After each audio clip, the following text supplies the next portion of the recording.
விருகம்பாக்கத்தைச் சேர்ந்த ராஜாராமன் என்பவர் பிளிங்கிட் என்ற அந்த ஆன்லைன் நிறுவனத்தில் இன்று காலை இட்லி தோசை மாவு ஆர்டர் செய்து வாங்கியிருந்தார். அந்த ஆர்டர் செய்து வாங்கிய அந்த இட்லி தோசை மாவு காலாவதியான மாவாக இருப்பதன் காரணமாக உணவு பாதுகாப்பு துறைக்கு அந்த நபர் தகவல் தெரிவித்திருந்தார். இந்த நிலையில் அந்த பிளிங்கிட் குடோனுக்கு உணவு பாதுகாப்புத்துறை அதிகாரிகள் இன்று மதியம் ஆய்வு மேற்கொண்டிருந்தனர். அப்பொழுது அந்த பிளிங்கிட் அந்த நிறுவனம் சார்பிலும் அந்த குடோனில் இருந்து காலாவதியான பொருட்கள் பறிமுதல் செய்யப்பட்டதோடு அங்கு இருக்கக்கூடிய அந்த பகுதி என்பது மொத்தமாக தூய்மையாக இல்லாமல் இருப்பதாகவும் சுகாதாரமற்ற முறையில் இருப்பதாகவும் உணவு பாதுகாப்புத்துறை அதிகாரிகளால் கண்டறியப்பட்டிருந்தன.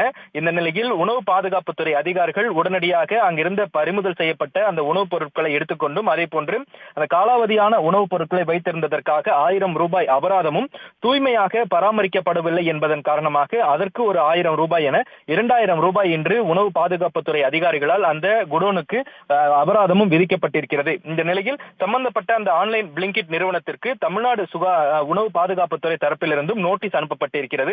அந்த நோட்டீஸில் காலாவதியான பொருட்களை உடனடியாக அப்புறப்படுத்த வேண்டும், நிறுவனம் தூய்மையாக பராமரிக்க வேண்டும், தேவையற்ற உணவுப் பொருட்களை உடனுக்குடன் அப்புறப்படுத்த வேண்டும் எனவும், பணியாளர்கள் மருத்துவ சான்றிதழ் பெற வேண்டும் உள்ளிட்ட பல்வேறு அந்த கட்டுப்பாடுகள் அந்த நிறுவனத்திற்கு விதிக்கப்பட்டிருந்தது. அது மட்டுமல்லாமல் 15 நாட்களுக்குள் காலாவதியான பொருட்கள் விற்பனை செய்யப்பட்டது குறித்தான அந்த விளக்கத்தினையும் உணவு பாதுகாப்புத்துறைக்கு வழங்க வேண்டும் எனவும் உணவு பாதுகாப்புத்துறை தரப்பிலிருந்து பிளிங்கிட் நிறுவனத்திற்கு நோட்டீஸ் அனுப்பப்பட்டிருக்கிறது. அது மட்டுமல்லாமல் பொதுமக்களுக்கும் உணவு பாதுகாப்புத்துறை தரப்பிலிருந்து ஒரு அறிவுரை வழங்கப்பட்டிருக்கிறது. மழைக்காலமாக இருப்பதன் காரணமாக அந்த ஆன்லைன் மூலமாக வாங்கக்கூடிய அந்த உணவுப் பொருட்கள் தரமானதாகவும் அதே போன்று காலாவதியாக இல்லாத ஒரு நிலையில் இருக்கக்கூடிய ஒரு உணவாகவும் இருக்கிறதா என்பதை சரிபார்த்த பிறகே பயன்படுத்த வேண்டும் எனவும் உணவு பாதுகாப்புத்துறை தரப்பிலிருந்தும் ஒரு தகவல் என்பது பொதுமக்களுக்கும் வழங்கப்பட்டிருக்கிறது.